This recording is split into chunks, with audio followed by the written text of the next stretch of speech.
Hello friends, तो अभी हम लोग पढ़ने वाले हैं रिप्रोडक्शन इन ऑर्गेनिज्म का पार्ट नंबर 2। तो चलिए शुरू करते हैं। सेक्सुअल रिप्रोडक्शन, इसमें मेल एंड फीमेल गैमेट्स का फॉर्मेशन या तो सेम इंडिविजुअल के थ्रू होता है या फिर अपोजिट सेक्स के डिफरेंट इंडिविजुअल्स के थ्रू होता है। ये गैमेट्स आपस में मिलकर जाइगोट बनाते हैं जो आगे चलकर न्यू ऑर्गेनिज्म फॉर्म करता है। एसेक्सुअल के कंपैरेटिवली सेक्सुअल रिप्रोडक्शन एक elaborate, complex and slow process है।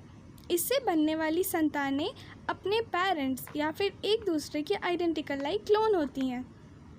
डिफरेंट ऑर्गेनिज्म जैसे कि प्लांट, एनिमल या फिर फंजाई के स्टडी से पता चलता है कि ये external morphology, internal structure and physiology में एक दूसरे से अलग हैं। लेकिन जब बात सेक्सुअल मोड ऑफ रिप्रोडक्शन की आती है तो सारे सेम पैटर्न को अपनाते हैं।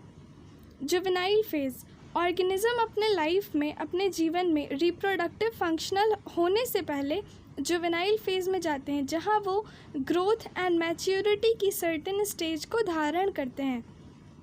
प्लांट्स में इसे वेजिटेटिव फेज के नाम से जाना जाता है और अलग अलग ऑर्गेनिज्म में इस फेज का ड्यूरेशन अलग अलग होता है। Reproductive phase, juvenile and vegetative phase का ख़त्म होना, समाप्त होना रिप्रोडक्टिव फेज की पहचान है। इसको हम हायर प्लांट्स में आसानी से देख सकते हैं जब वो फ्लावर्स देते हैं। कुछ प्लांट में जहाँ फ्लावरिंग जो होती है एक से ज़्यादा बार होती है, इस इंटर फ्लावरिंग पीरियड को हम क्या कहेंगे, जुवेनाइल या फिर मैच्योर? तो हम लोग कहेंगे मैच्योर फेज।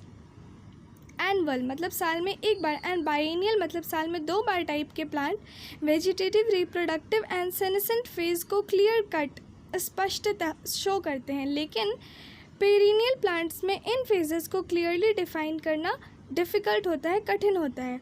कुछ प्लांट्स अनयूजुअल फ्लावरिंग फिनोमेना दिखाते हैं, जैसे कि बैम्बू प्लांट लाइफ में, जीवन में एक ही बार फ्लावरिंग करते हैं, फूल देते हैं। बैम्बू जनरली 50 to 100 साल के बाद फूल एंड फल देते हैं और इनकी मृत्यु हो जाती है। स्ट्रॉबिलेंथस कुंथियाना दैट इज़ नीलकुरंजी, ये 12 साल में एक बार फ्लावरिंग करता है, एक बार फ्लावर देता है। और इस प्लांट ने अक्टूबर 2006 में फ्लावरिंग लास्ट टाइम दिए थे एनसीईआरटी के अकॉर्डिंग, बाद में 12 साल बाद 2018 में। लार्ज नंबर में फ्लावर देने की वजह से केरला, कर्नाटका एंड तमिलनाडु के हिली एरिया में ब्लू कालीन जैसी बिछी हुई दिखती है और जिसकी वजह से टूरिस्ट बहुत ज़्यादा संख्या में आकर्षित होते हैं। एनिमल्स में एक्टिव रिप्रोडक्टिव बिहेवियर से पहले जुवेनाइल फेज में मॉर्फोलॉजिकल एंड फिजियोलॉजिकल चेंजेस होते हैं।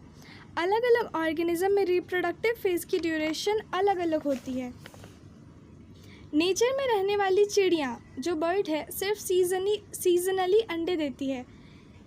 कैपिटिविटी, पोल्ट्री फार्म में रहने वाली चिड़िया पूरे साल अंडे देती है। यह ह्यूमन वेलफेयर के लिए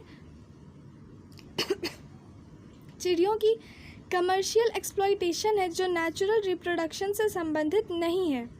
प्लेसेंटल मैमल्स की फीमेल के रिप्रोडक्टिव फेज में ovaries, accessory duct and hormones में साइक्लिक चेंजेस आते हैं।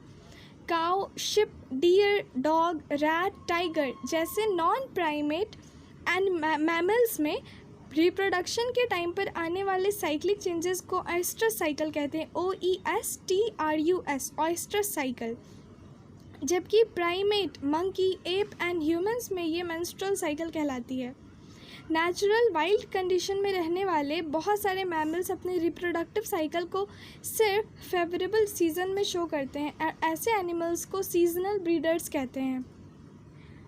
बहुत सारे मैमल्स पूरी रिप्रोडक्टिव फेज के टाइम पर रिप्रोडक्टिवली एक्टिव रहते हैं और ऐसे एनिमल्स को कॉन्टीन्यूअस ब्रीडर्स कहते हैं। सेनेसेंस फेज, रिप्रोडक्टिव फेज के लास्ट में, अंत में सेनेसेंस या फिर ओल्ड एज, वो भी एक पैरामीटर है। मतलब रिप्रोडक्टिव फेज का ख़त्म होना सेनेसेंस या फिर ओल्ड एज का सिम्टम है। लाइफ स्पैन की इस लास्ट स्टेज के दौरान कुछ कंकमिटेंट चेंजेस आते हैं, जैसे कि शोइंग ऑफ मेटाबॉलिज्म। ठीक है, हमारी जो मेटाबॉलिज्म है वो स्लो हो जाती है। ओल्ड एज अंततः डेथ तक लेके जाती है, ये तो हम सब जानते हैं।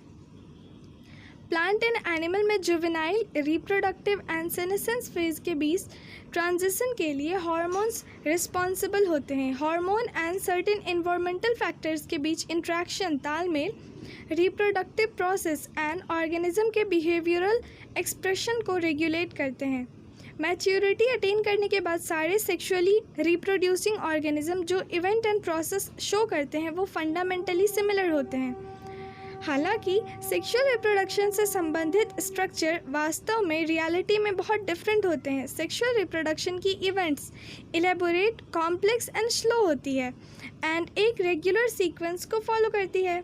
Sexual reproduction male and female gametes का फ्यूजन, फर्टिलाइजेशन, जाइगोट का फॉर्मेशन एंड एम्ब्रायोजेनेसिस के थ्रू कैरेक्टराइज होता है। इसमें 3 स्टेज हैं: pre fertilization, fertilization and post fertilisation.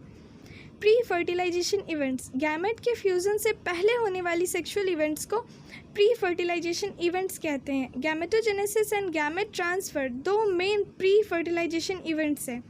Gametogenesis ये मेल एंड फीमेल गैमेट के बनने का प्रोसेस है। गैमेट एक प्रकार से हैप्लॉइड सेल्स, टिश्यूज़ होते हैं, ठीक है। होमोगैमेट्स, इसमें दोनों गैमेट एक जैसे दिखते हैं और इन्हें मेल एंड फीमेल गैमेट में कैटेगराइज करना पॉसिबल नहीं होता है। और इसके एग्जाम्पल कुछ अलग हैं। हेटेरोगैमेट्स, इसमें मेल एंड फीमेल गैमेट अलग अलग दिखते हैं, मॉर्फोलॉजिकली डिस्टिंक्ट होते हैं और इसमें हम डिफ्रेंशिएट कर सकते हैं।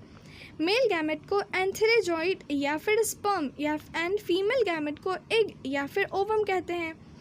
इसके एग्जाम्पल है majority of sexually reproducing organism. Sexuality in organism, sexual organism में प्रायः 2 अलग अलग इंडिविजुअल द्वारा बनने वाले मेल एंड फीमेल गैमेट के बीच फ्यूज़न होता है, लेकिन वो हमेशा सही नहीं होता, हमेशा ट्रू नहीं होता।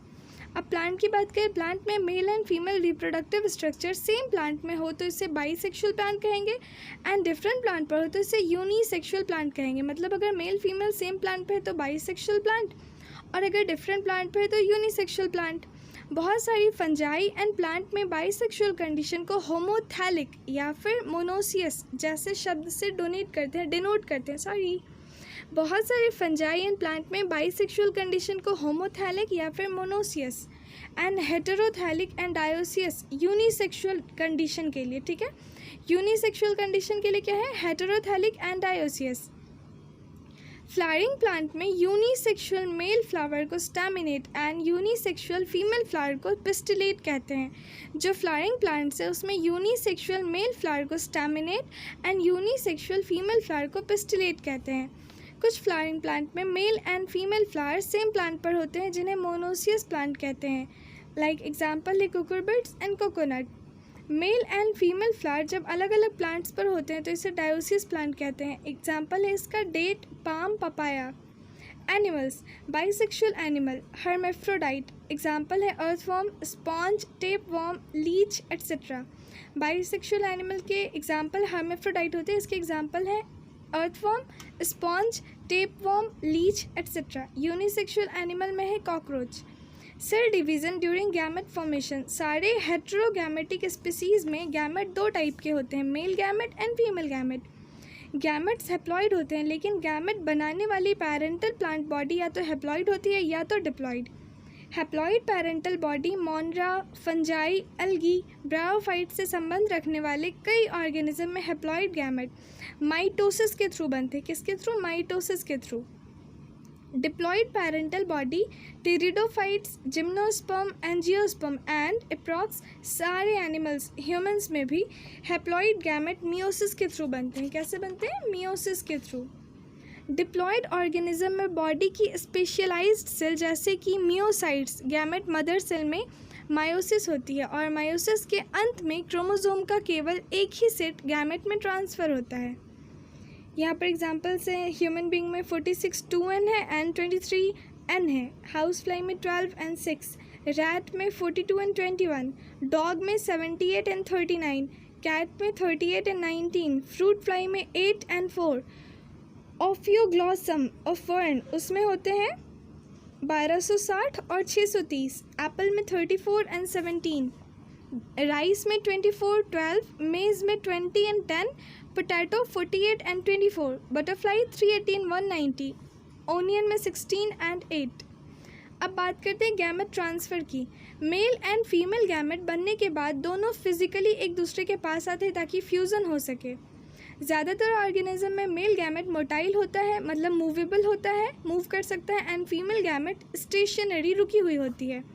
कुछ अलगी एंड फंजाई एक्सेप्शन है जिनमें दोनों टाइप के गैमेट मोटाइल होते हैं। मेल गैमेट को मूवमेंट के लिए एक मीडियम की ज़रूरत होती है और अलगी, ब्रायोफाइट एंड टेरिडोफाइट जैसे सिंपल प्लांट्स में गैमेट का ट्रांसफ़र वाटर के थ्रू होता है।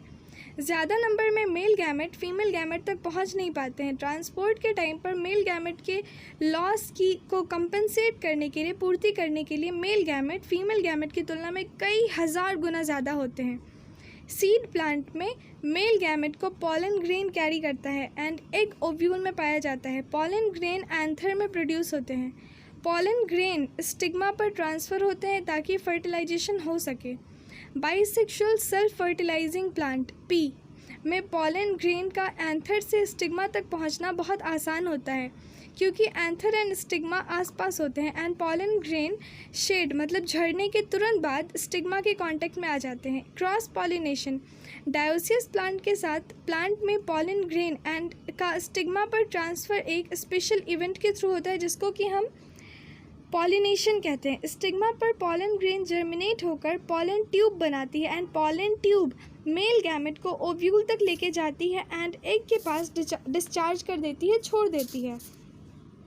डायोसियस एनिमल्स में मेल एंड फीमेल गैमेट तो अलग अलग इंडिविजुअल्स के थ्रू उत्पन्न होते हैं, जनरेट होते हैं, और इसीलिए ऑर्गेनिज्म को गैमेट ट्रांसफ़र के लिए स्पेशल मैकेनिज़्म विकसित करनी पड़ती है, इवॉल्व करनी पड़ती है। सेक्शुअल रिप्रोडक्शन में मोस्ट क्रूशियल इवेंट फर्टिलाइजेशन है एंड फर्टिलाइजेशन के लिए गैमेट का सक्सेसफुल ट्रांसफ़र एंड गैमेट के साथ साथ आना ज़रूरी होता है। इसके बाद है फर्टिलाइजेशन, फिर है पोस्ट फर्टिलाइजेशन इवेंट, एम्ब्रायोजेनेसिस और बस फिर ख़त्म। तो हम लोग इसको थर्ड पार्ट में पढ़ेंगे। Thank you for listening.